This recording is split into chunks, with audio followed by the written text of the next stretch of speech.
Let him put his name on the Quran.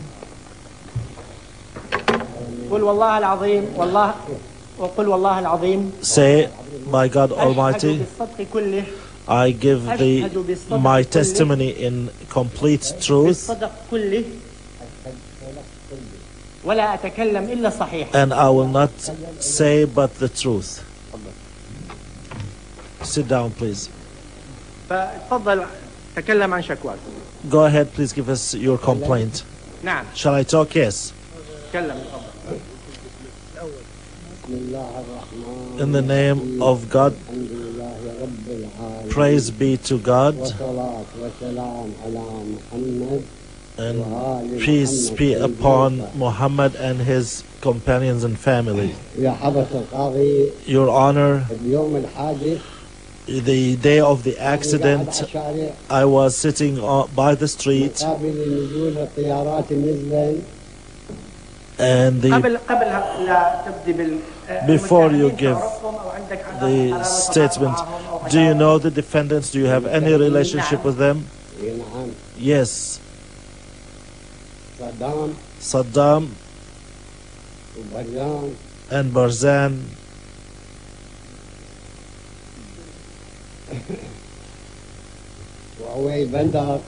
and Uwaid al-Bandar and Yasin Ramadan. I mean, do you know them? They are I'm not talking about the case. Do you personally know them? Do you have a relationship to them? Do you have any? No, they are defendants.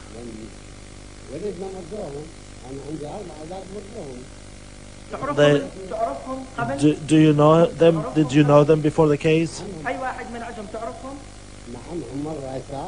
Yes, they are the head. Do you have any personal relationship with them through family ties or anything? Do you know anybody of them? Are they related through family? Do you have any hostility towards them? Do you have? The hostility came because of the case, because of the accident. I don't have enmity otherwise. I was sitting by the street about 10 o'clock in the morning. Now, after a lunch recess, the afternoon session of the trial of Saddam Hussein has resumed. This is a video-delayed taping that is coming through. It's about 20 minutes delayed. And what you're looking at now is witness testimony coming from a witness for the prosecution who has chosen to give his or her testimony behind the curtain, which is why we're hearing voices coming from there, the image of the curtain, but not the face of a witness. Let's listen in more to find out what this person has to say. And the army itself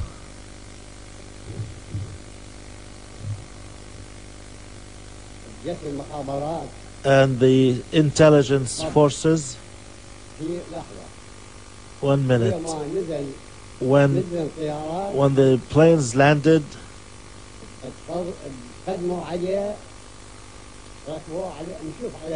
we saw from far that they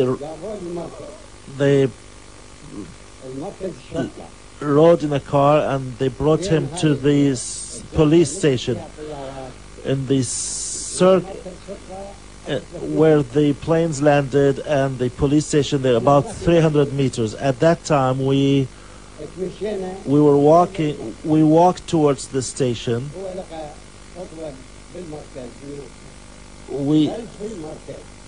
Behind the center. He gave a speech. Who gave the speech? Saddam Hussein. Saddam Hussein. He gave a speech to the public of the jail. Behind the center there is a yard. Then he told them, I want to go to the old province. And he went. We dispersed and came back, turned back to our families. I returned to where I was sitting on the street, and he went to the old city. Once he went there, about 30 minutes, around 30 minutes, I could not tell the exact time, I heard shots as I was sitting. About, counted on the hand, fingers of one hand. And then after that, there were more shots. And the army that was close by immediately set out to go to the city through the Bab Khana area, and immediately we saw cars of the guards, the National Guard and the Presidential Republican Guard and the intelligence and the private guards, all dispersed all around the city. And then the firing was heavier. The people were coming, but they were turned back. Some people were saying this is joyous because Saddam was visiting. Some said no, this was to attack Saddam. We didn't know. We weren't sure what was the case.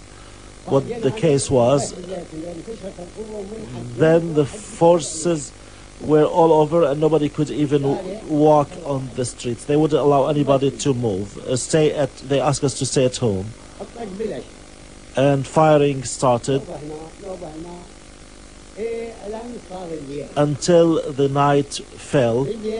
At night, they wouldn't let anybody leave their house, and the Republican guards started raiding houses and inspecting, searching houses. They came to my house and they searched my house.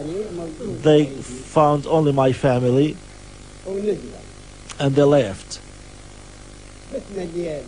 We slept that night. We woke up in the morning and the street was still where nobody could walk on the street. Nobody could walk on the street. I stayed at home until about 4 o'clock. At home, just I see planes over. They're raiding the farms and the fields. But I don't know what was going on. I'm at home.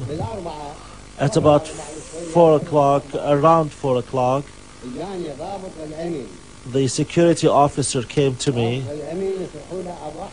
His name was Abu Ahmed. His name was Yunus. He was called, also known as Abu Muhammad, and also Mash'an Dahan came to me. And with them in the car was an investigator. I put on my robe and my head cover and went out to meet them. They said, we want you to come with us 10 minutes and we'll return you back. I said, okay, welcome. But tell me, should I put my head cover or not? They said, no. Mash'an Dahan took me from the door to the car that was in the street. He put me in the car.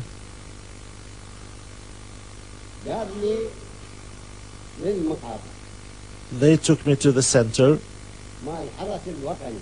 of the National Guard and the Popular Army.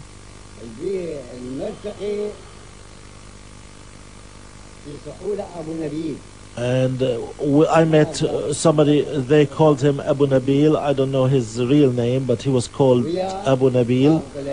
With the security officer, I saw 4 bodies in the hallway.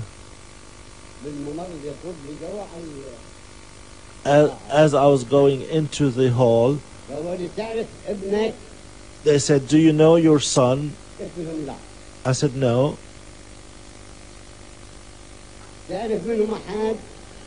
Do you know anybody of them? I said, no, I can't see their faces very well, so I can't identify them. In the hall, I saw a group, about 50 more, or around 50 in the hall. They took me out one more time. I saw that they left. They have now seven bodies. And they asked me to identify my son in them. I said I can't because the faces are mutilated, and they started yelling at me, and they said, you don't know your son? I said, no, I can't identify him. They took me back inside.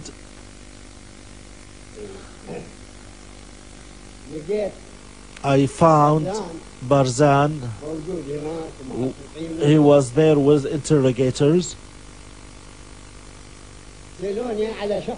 They asked me about a person and about his sons, and I told them I don't know them. They returned me, and they brought my family and those present in the hall, about 50 or 60 women and men and young. They had them out. They took me out one more time to the hallway, and I did not find the 7 bodies. They had already been taken. I saw 2 bodies in a pickup truck, and they asked me to identify my son amongst those 2 bodies. I went there and I could identify my son, and I said, that's my son and that's my other son.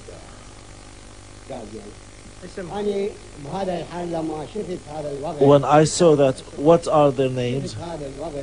When I saw this, I was pale and I was unconscious. Mash'an took me, lifted me up, and the interrogator and the security officer was there. They brought me to the car. The car is a sedan, and I saw my family in the van, in the car, and also some other families were in the same van. It was night and we were fasting. It was Ramadan and it was summer. It was hot. They put us in the car. At night we arrived at the intelligence center.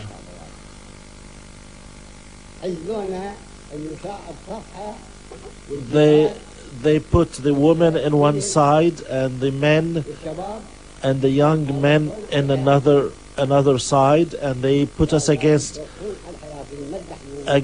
the wall and don't move. They asked us not to move, otherwise we would be shot. For about an hour against the wall in the situation. After that, they took us up to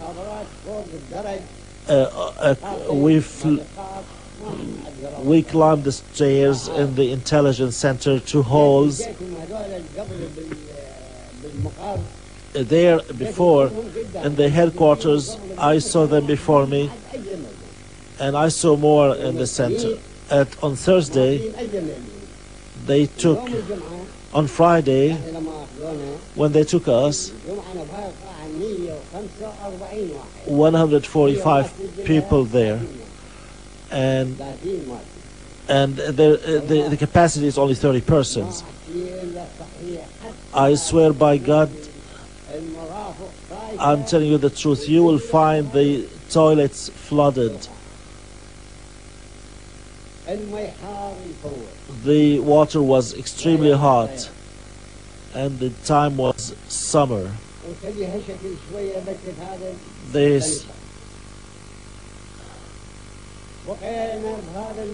We stayed in that place. Food was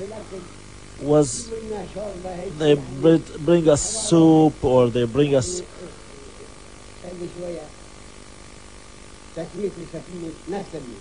just enough to go by. People, some would sleep, some would stand up, because we couldn't sleep very well. 17 days, during which we took me 3 times for interrogation. 3 times for interrogation. I asked them, what do you want from me? They said, why don't you bring your son? I told them, I don't know where my son is. I don't know where my son is. He is in Basra. I know that he is in Basra, so I don't know where he is. How can I bring him? They told him, no, he is a wall, and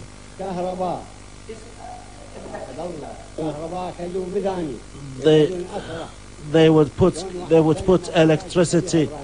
They would put electricity in my body, and I would wish to die, not to be. God is my witness.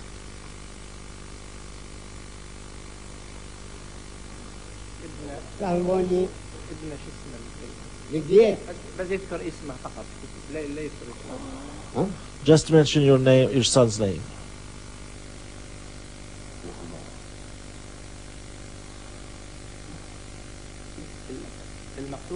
The one that was killed?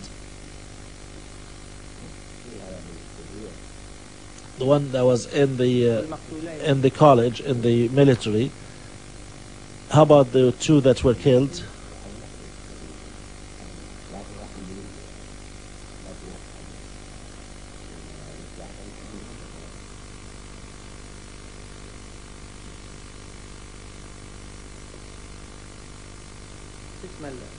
What's the name of the son that was killed?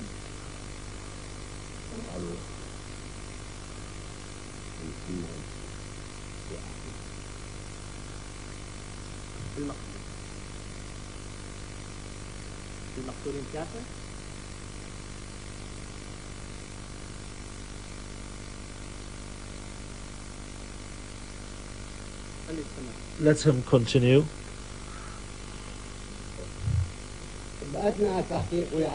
During the interrogation, they would torture me. Barzan was eating grapes, and I was screaming. I'm an old man. He was there. They would take me down. They carry me.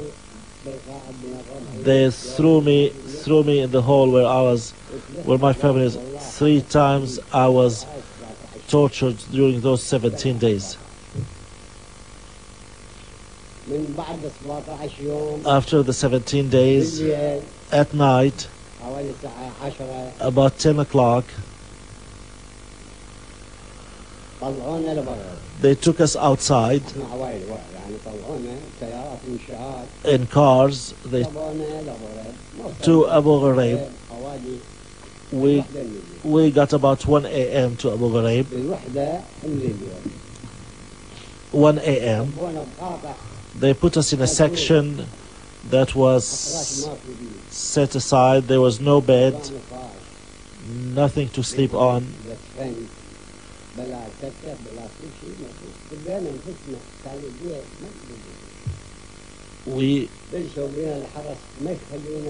The guards would not allow us to sleep, and they would scream and shout.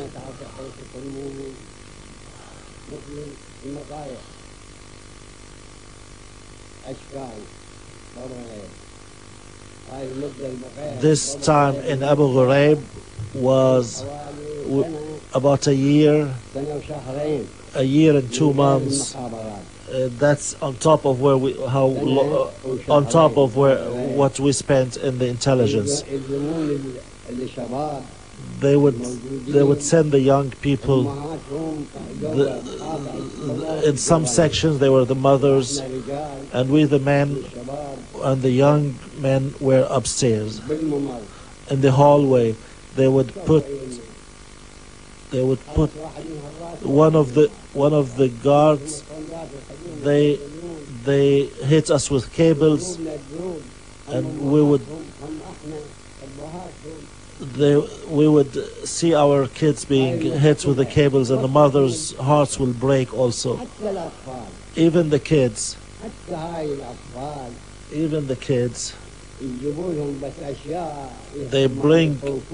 they intimidate them with things. Maybe there's 2 years, 3 years. By God, I'm telling you the truth.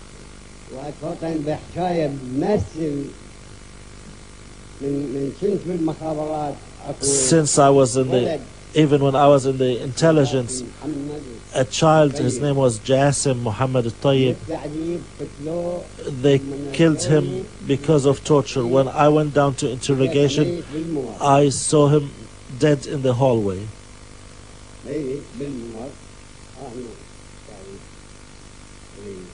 They said, anyway, we stayed a year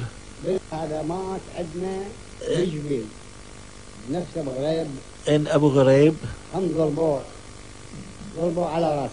They hit one on his head. He was 70 years old. He was hit on the head, and as a result, he died a day or 2 days after that. That's what I remember. Who hit him? The guards. Do you know the name of the guard? No. They don't give us their names. If they give us their names, they will be not real. Mushbil, his name is Mushbil. In Abu Ghraib. And also children died in Abu Ghraib. Mushbil Hassan.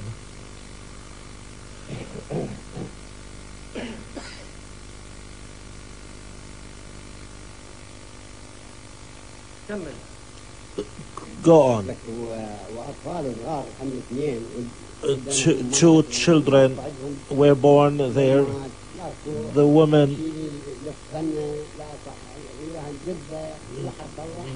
nothing, no help, and the children died.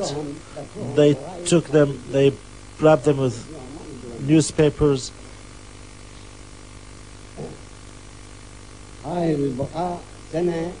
We stayed 1 year and 2 months in Abu Ghraib. Before us, 3 months earlier, a group left. We thought that they went to their families. We thought that they were released to go to their families. After that, they took us with our families to the desert.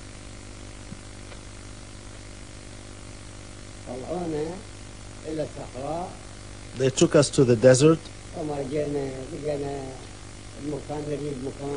We found houses for Bedouins, sand and very dry land. We don't have any food, nothing. Those who were there, we stayed about 10 days until they allocated us some allotments.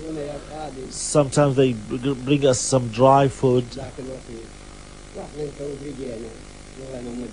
We bring us flour, we'll make some bread. And when we came to the desert, I saw 3 dead before me. Do you know their names?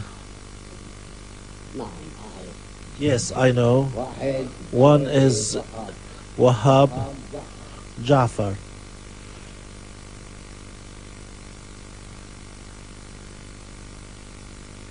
and a woman, I don't know her name, and Yasin al-Hassan.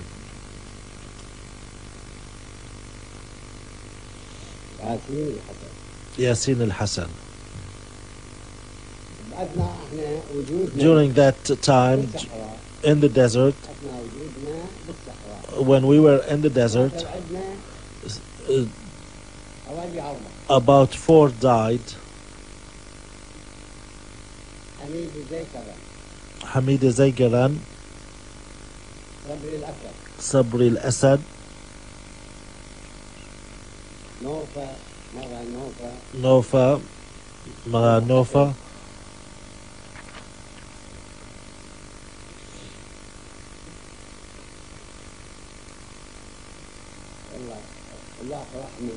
and the last one I forgot. Other than the children who also died in the desert, they buried them in the desert.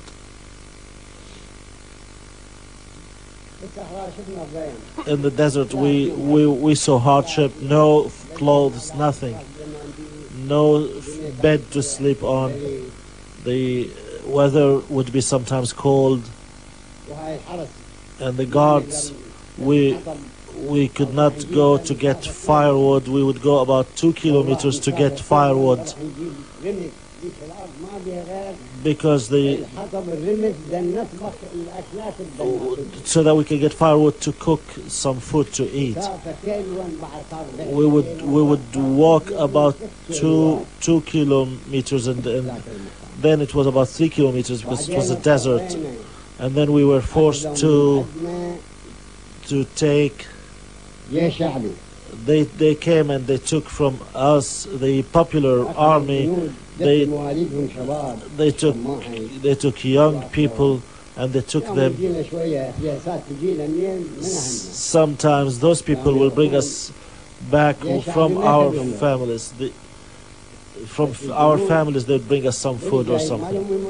So if they come, they would pass by to bring us something.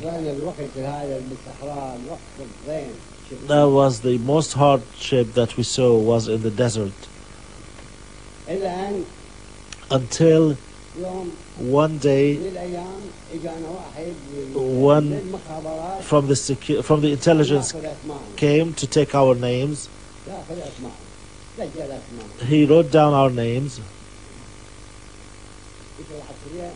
and in the afternoon he came. He said to Saya, Laya. He went to the Balad section, and he came in the morning. After he wrote our name, how did you know that he was intelligence, and what was his name? He identified himself as intelligence. What was his name? We didn't know who he was. He identified himself as intelligence. In the morning, next morning he came, the same person came. He said everybody who had his name on my paper come. The same night, they brought us open trucks, army. Some said that they brought it from the Messiah. They were open, about 10-15 trucks. They put us on those trucks. They took us out of the desert about 11 p.m. until we arrived at night at 12 at night. They brought us to Dujil. 12 they got us to Dujil. There we saw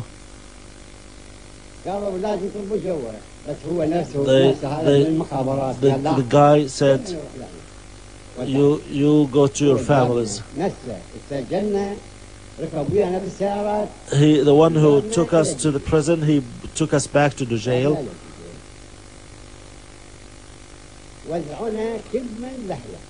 and each went to his family.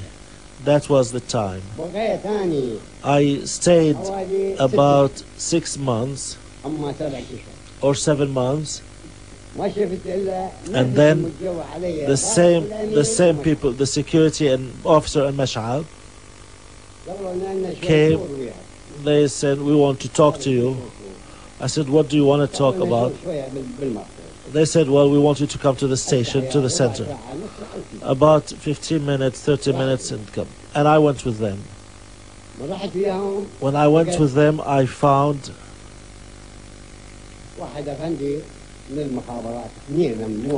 a gentleman from, two gentlemen from the intelligence,